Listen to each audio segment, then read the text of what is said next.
Statement or straight to questions, Coach? Yeah, we can do an opening statement. I'm proud of the fight of these guys. I think Brian Fish said it the best after the game. He said the second half compared to the first half and compared to the first game, like the first times that our team wasn't actively looking for Jalen. And when you've got a guy that's a workhorse like that, he's a grown man in the sense of his age, his body, his experience, his physicality, but his confidence. And it takes a lot out of you. You know, when you don't, guys like Jalen and Aaron, they make you feel safer, right? And great players I've had, that's a big part of leadership, is how much safer you feel playing with them. And players aren't going to look at it that way, but I, as a coach, look at it that way because it projects confidence in those guys. So I'm proud of the way we fought it out. They were fourth in the country. I think they're shooting. There's 46% of their points come from the 3-point line, which is fourth in the country. Their 3-point rate was fourth in the country, and they went way beyond that tonight, you know, with the 46 threes that they took. But we made the stops that we had to make. It was a bit of a pick our poison type of game because we didn't want to get into an overhelp situation because of how many threes they take. We kept telling our team that it's like an Alabama game. You know, it's an Alabama team that tries to create penetration. And if you help, they're going to kick it and they get the ball swinging. And if you don't help, they're going to go to the rim. And so for us, we adjusted. We had a really good finish to the game with the scoring. And they were mixing defenses and our guys were really active and playing through it. And I'm proud we got this one under our belt now because I didn't like our confidence at all on Saturday night. And I thought our confidence came alive in this game. Okay, we're going to go into questions. First, we're going to go to Anthony Dasher, and then we're going to go to Mark Weiser. Hey, Coach, good to see you. Hi. You You know, whenever we've asked you about replacing Jalen, you mentioned Dalen as being a guy you were going to kind of look for and then want to see some more from. He played with a lot more confidence tonight as well. Hit the 2 big threes, played a lot of energy on the court. What difference can he bring if he continues on that track? Well, there's a couple of things, and I think it's another one. Brian Fish said it best. He said he's been proved more in the last 5 days than he has in 5 months, and it's because of that confidence, right? And the injury that he had really set him back. It set him back mobility-wise, contact-wise, physicality, all those different things.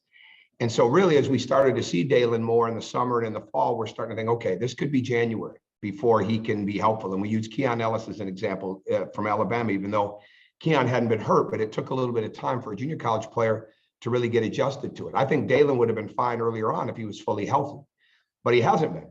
And I think you're going to see more athleticism come out at him and things like that. But I thought the first or second 3 that he hit, you could just see a glow in him. I know I slapped hands with him as he's running down the floor. I mean, it's just so happy to see that because he's not overly confident yet at this level. And for him to be successful, he's got to have that confidence. So he started to show it. So when you look at the game and you look at the 2 guys that are playing the 4 spot, Noah with 11 rebounds, like, I don't know if he did that since grade school, right?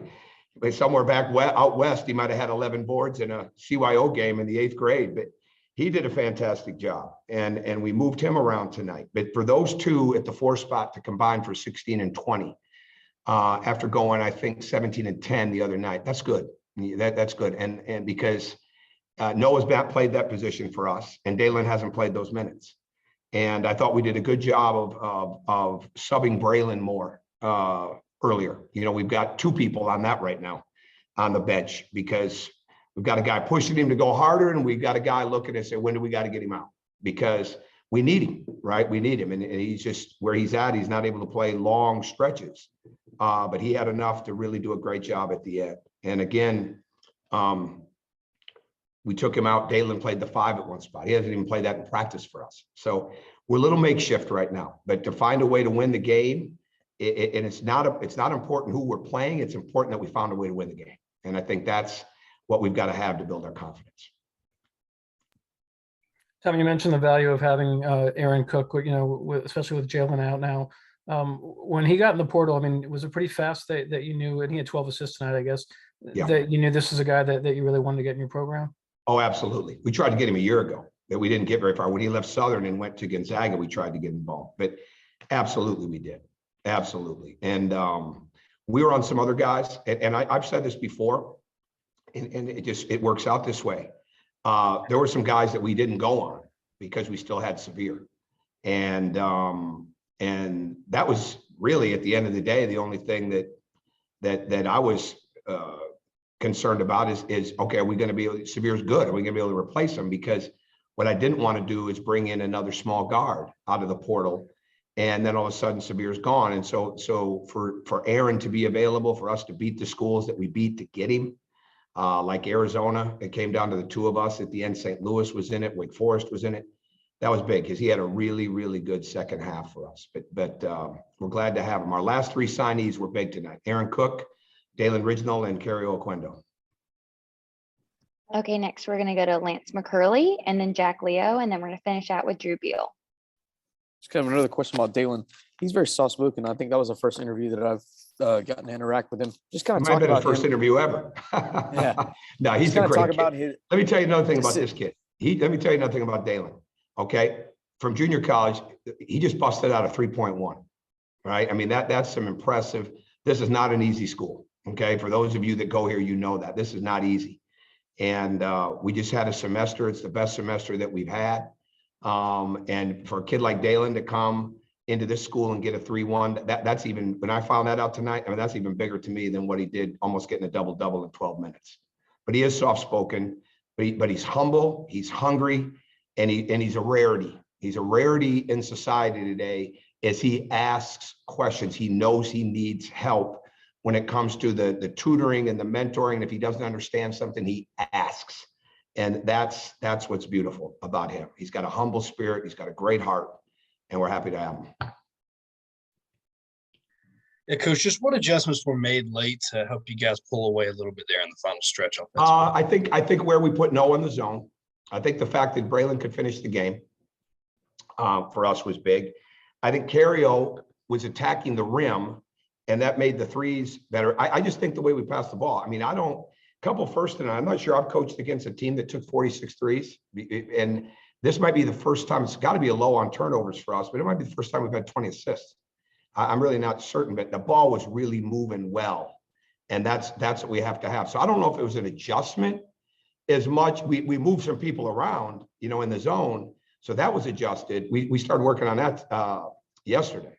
But I think the fact of the way that ball was moving inside out, we had 48 paint touches, which was the high for us. And eventually we want to get into the mid 50s. But 48 was high, 43 was our high previously on Saturday night against George Mason. So when that ball's touching the paint, it really doesn't matter what you're running. If it's getting into the paint, it's getting out for threes, or it's getting into a drop-off situation, then it's good. And so it wasn't an adjustment as much as it was just playing cleaner and playing the way that we practiced to play.